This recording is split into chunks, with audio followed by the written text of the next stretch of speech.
도대체 엄지원은 왜 끝까지 박정수의 병을 숨기려 했을까?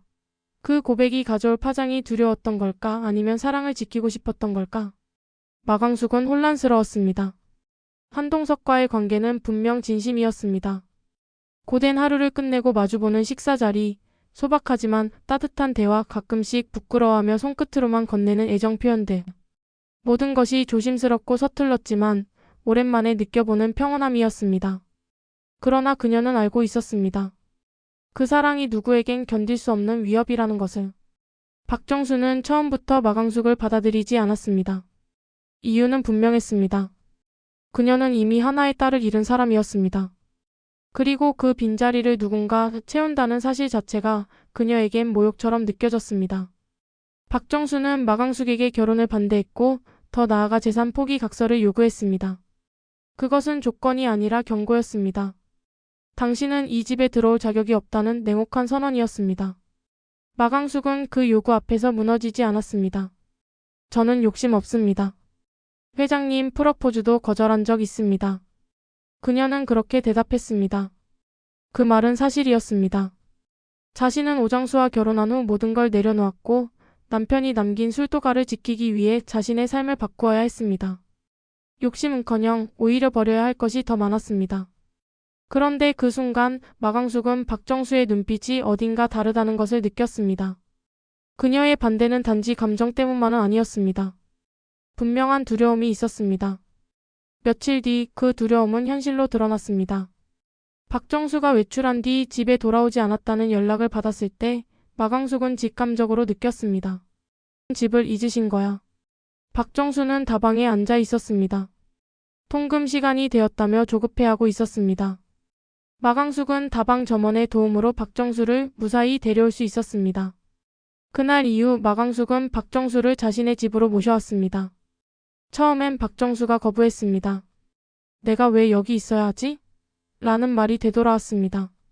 하지만 마광숙은 말없이 방을 정리하고 따뜻한 물수건을 내밀었습니다. 그날 밤 박정수는 말했습니다. 딸 노릇하겠다더니 아주 빈말은 아니었어. 그 말에 마광숙은 처음으로 마음이 뭉클해졌습니다. 그 순간만큼은 가족 같았습니다. 다음 날 한동석이 마광숙의 집을 찾았습니다. 박정수의 실종 소식을 듣고 급히 달려온 한동석은 마광숙에게 물었습니다. 어머니 어디 다녀오셨어요? 무슨 일이 있었던 겁니까? 그 질문 앞에서 마광숙은 더는 숨길 수 없었습니다. 끝까지 비밀로 하고 싶었습니다. 하지만 치매세요. 한동석은 순간 말이 막혔습니다. 이어서 그녀에게 말했습니다. 광숙 씨 아니었으면 큰 사고 날 뻔했습니다. 정말 고맙습니다. 그 말은 진심이었습니다. 하지만 동시에 또 다른 책임이 시작됐다는 뜻이기도 했습니다.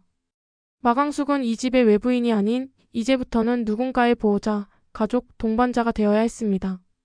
한편 독수리술도가에선 또 다른 진실이 밝혀지고 있었습니다. 장미애가 마광숙과 오천수를 찾아와 오광수가 자신의 아들이라는 사실을 고백했습니다. 오광수는 그 자리에 없었지만 그녀의 말은 형제들을 충격에 빠뜨렸습니다. 그 아이 내가 낳았습니다. 남편이 죽은 지 사흘 만에 강수를 낳았어요. 키울 자신이 없어서 술도가 앞에 내려놓고 떠났습니다.